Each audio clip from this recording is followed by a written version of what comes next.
பார்த்தீங்கன்னா, சேலம் கோரிமேடு போகிற வழியில் கலெக்டர் பங்களாவுக்கு ஆப்போசிட்டில் இருக்குது.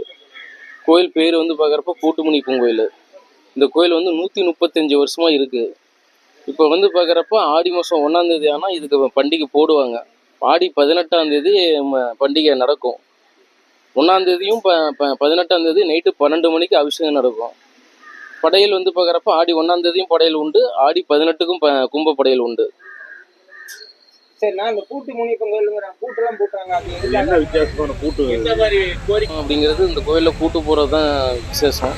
அதாவது யார் எந்த ஒரு கஷ்டமாக இருந்தாலும் கோயில் வந்து பார்க்குறப்ப பூட்டு வேணந்து முன்னாடியே பூட்டு வேணந்து இங்கே சாமிகிட்ட வச்சு படைச்சி பூட்டு போடுவாங்க. பூட்டு போட்டால் 1 மாதத்தில் ஆன வேண்டுதலையும் இருக்குது, 1 வாரத்தில் ஆன வேண்டுதலையும் இருக்குது, காலையில் பூட்டு போட்டு சாயங்காலம் கழித்தின வேண்டுதலையும் கூட இருக்குது. எவ்வளோ விஷயம் நடந்திருக்கு.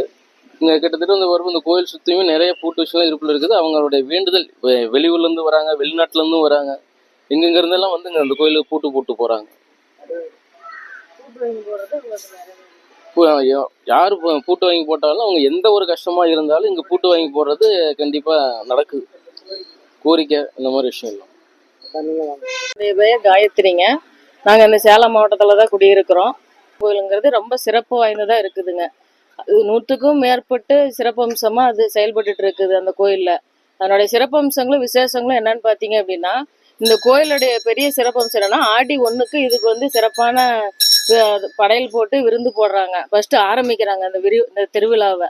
ஆரம்பிச்சுட்டு என்ன பண்ணுறாங்க அப்படின்னா, நிறைய பக்தர்கள் வந்து இந்த ஐடி சுற்றி இருக்கிறவங்களும், இந்த காலேஜ் சுற்றி இருக்கிறவங்க எல்லாருமே, பொதுமக்களும் நிறைய வெளிநாடு வெளியூர் வந்தெல்லாம் வந்து இந்த கோயிலுக்கு வந்து பூட்டு வாங்கி வந்து போடுறது சிறப்பம்சங்க.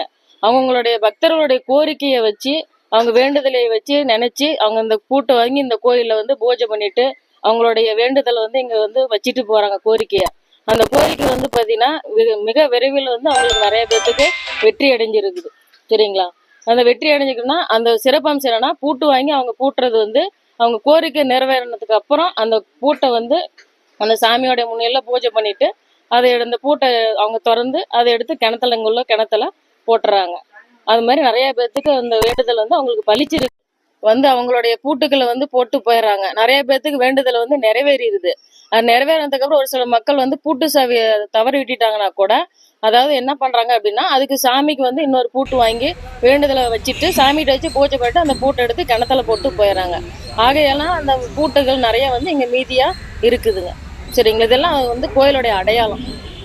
இந்த பூட்டோடைய அம்சம் சிறப்பம்சமே இந்த கோயிலுடைய அடையாளம் வந்து இந்த பூட்டு வேண்டுதல் தான் ரொம்ப ரொம்ப விசேஷமானது. பழமை வாய்ந்த கோயிலுங்கிறதுனால நிறைய மக்கள் அவங்களுடைய மருத்துவ ரீதியாகவும், குடும்ப தொழில் கஷ்ட ரீதியாகவும், திருமண தடை ரீதியாகவும், அதாவது நிறைய விதமான கோளாறுகள்லாம், கிரக கோளாறுகள்லாம் சொல்லிட்டு நிறைய வந்து வேண்டுதல் வச்சுட்டு போறாங்க. ஆனா அந்த வேண்டுதல் எல்லாமே இங்க வரையங்களுக்கு 100க்கு 100% அவங்களுக்கு எல்லாத்துக்குமே பலிச்சிருக்குது, நிறைவேறி இருக்குது. அதுதான் இந்த சாமி பூட்டு முனீஸ்வரனுடைய சிறப்பம்சமா இங்க கருதப்படுதுங்க. யாருக்குமே ஒரு கட்டுப்பாடு அங்க வரணும் வரக்கூடாது அப்படிங்கறதெல்லாம் இங்க கிடையாதுங்க. இது வந்து பொதுவான கோயில், மக்களுக்காகவே இந்த கோயில் இருக்குதுங்க.